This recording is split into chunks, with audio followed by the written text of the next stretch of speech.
Some arcs build worlds, others build characters, but only a few change everything. In the vast sea of One Piece storylines, one arc towers above the rest like a tsunami.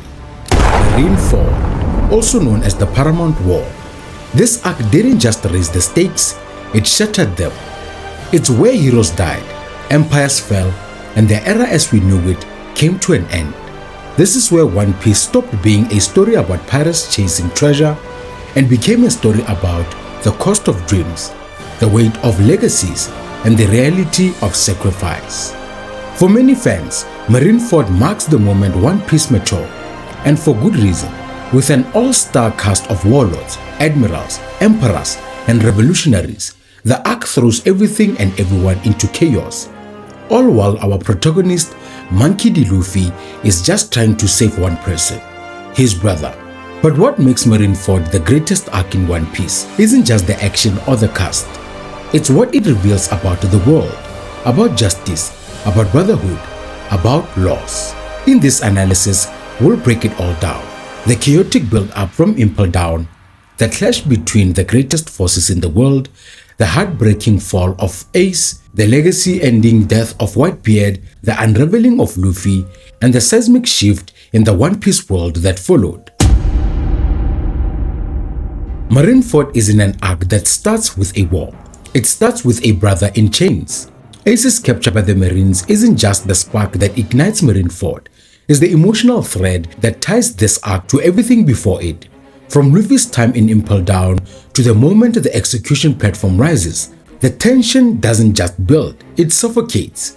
And the brilliance of the setup, it's personal. We're thrown into a battlefield for world peace or political power. We're thrown into a war because one man won't let his brother die. Impel Down is chaos incarnate. Luffy descends into the worst prison in the world, facing poison, giants, demons, and betrayal. But at its heart, it's not about escape, it's about determination. Every cell, every level is a reflection of how far Luffy is willing to go to save Ace.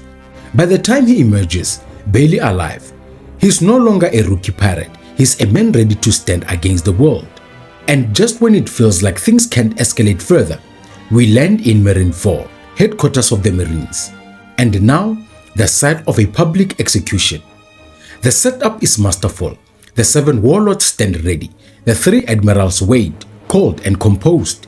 Sengoku, Garp, Whitebeard, and a rising sea of pirates converge on one place, not for treasure, but for a single life. This is where ideologies collide, where family is tested, and where the very foundation of the world begins to shake.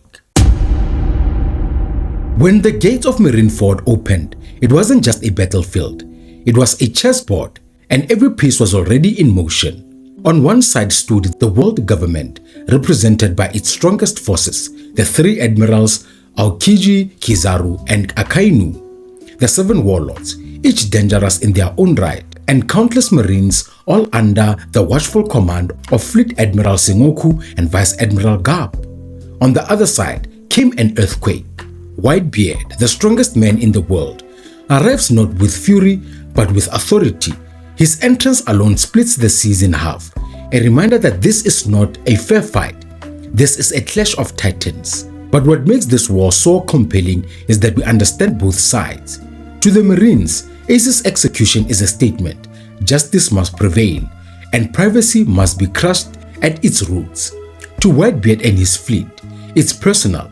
Ace isn't a subordinate, he's a son, and every pirate who sails with Whitebeard shares that bond.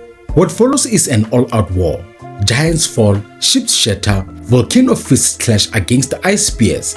It's a spectacle of scale. And yet, the focus never drifts from the emotional core. Luffy's arrival, crashing through the sky with the Impel Down escapees, adds chaos to an already unbalanced war. He's underpowered, outmatched, and completely unprepared. But his presence shifts the tone. This isn't just about empires now. It's about one boy trying to change the tide of fate. Marineford becomes a symphony of violence and conviction. Every faction is fighting for something real: justice, family, reputation, ideology. And in the middle of it all stands Ace. The For all the grandstanding and explosions, Marineford was always leading to one moment, the fall of Ace. When Luffy reaches the execution platform, bloodied, broken, but still standing, it feels like the impossible is within reach. Through sheer force of will, he's brought Ace within arm's length of freedom. And for a brief, beautiful second, it works. Ace is freed. The brothers fight side by side, surrounded by chaos, smiling like they were kids again. You think they've won, and then Akainu speaks. The Admiral doesn't use fists. Not yet. He uses words. He calls Whitebeard a coward. He insults Ace's pride. And Ace, the proud son of the Pirate King, takes the bait. In a decision that defines tragedy, Ace stops running. The clash is short. Akainu's Magna Fist is absolute. And in an instant, everything changes. Ace dies in Luffy's arms. But it's not just the death. It's the way it happens. Ace doesn't beg. He doesn't curse his enemy. He smiles. And with his last breath, he says, "Thank you for loving me." Those words hit harder than any attack. Because Ace wasn't afraid of death. He was afraid he never deserved to live. And in that moment, One Piece proves it can be more than just an adventure. It can be devastatingly human. This wasn't the death of a secondary character. This was the collapse of Luffy's world, the beginning of his breaking point. If Ace's death was heartbreaking, Whitebeard's was legend. With his son gone, Whitebeard doesn't retreat, he erupts. In his final stand, we don't just see the world's strongest man, we see a father avenging his child, a symbol refusing to die quietly. He turns Marineford into rubble with his quick fruit, splitting the sky and the sea. Even with half his face blown off, he doesn't fall. And that's where the brilliance lies. Whitebeard's death isn't quick, it's slow, deliberate, monumental. He's stabbed, burned, shot, crushed, and yet he continues to fight.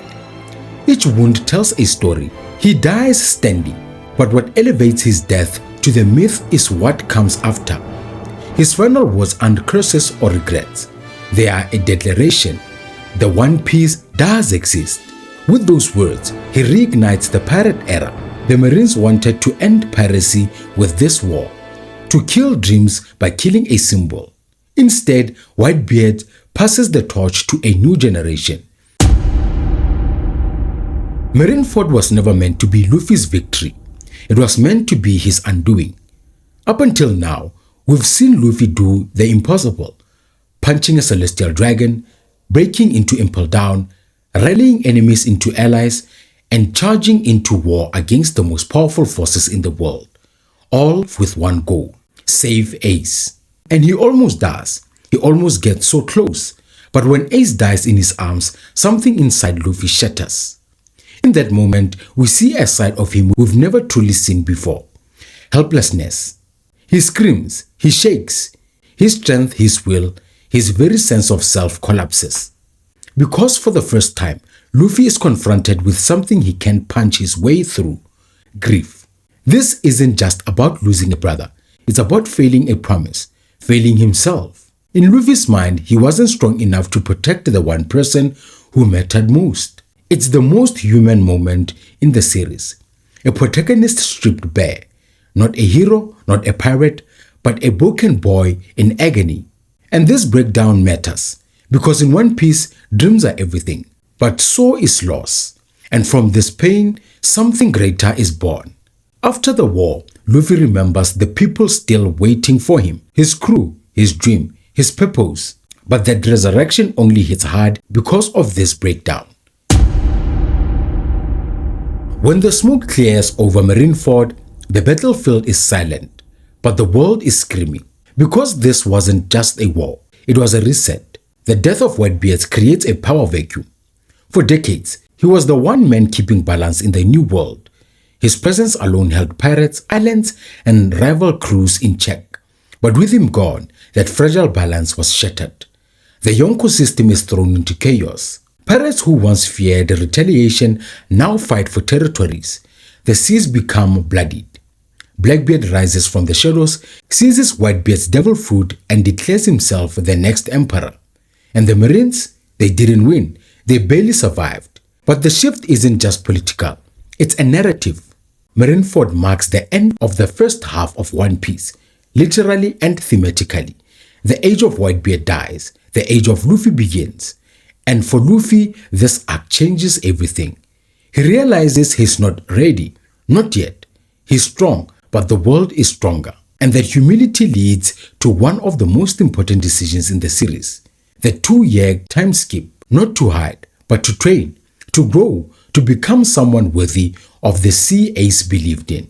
The message is clear. You can chase dreams, you can fight giants, but to survive in a world like this, you need to evolve. So what makes Marineford the greatest arc in One Piece? It's not just the scale. Though it brought together warlords, admirals Yonko, and the most powerful forces in the world. It's not just the action. Though it delivered some of the most intense and beautifully animated battles in the series. It's not even the deaths, though they were earth-shattering. It's the fact that every single moment mattered. From Luffy's desperate sprint through hell to save Ace, to Whitebeard's thunderous last stand, Marineford didn't waste a second. Every character choice was rooted in history. Every blow was charged with meaning. Every death had weight and changed the world forever. It's the rare arc where no one walks clean. Heroes fall, legends die, the protagonist breaks. But in that chaos, One Piece finds its truth. It teaches us that not every journey ends in victory. That even a world of devil fruits and pirates, grief is real. That strength is born not just from ambition, but from loss, failure, and the will to rise again.